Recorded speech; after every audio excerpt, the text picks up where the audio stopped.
Ako si Andrea, operator ng 60cm dito sa SPD Divisoria. Gamit ito na 7 araw na may total 299 meters. Ito po yung printer head.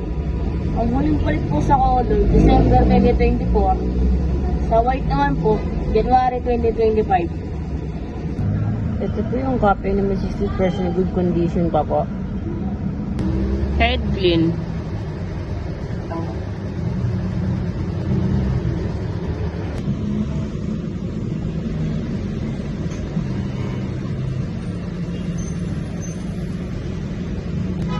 Kung nasa ng wiper after head clean.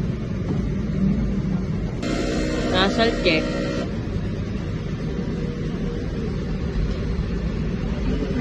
Ang huling pulit po ng damper, August 2024.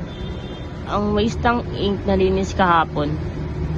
Ito po yung ABR at ground wire. Ito po yung army stocks. Ito po yung ink colored. Ito po yung pin tsaka powder. Ito po yung ink white.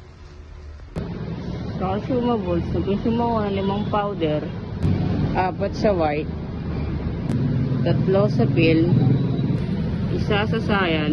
At 1 rin sa yellow. Ito po yung output. At daily checklist.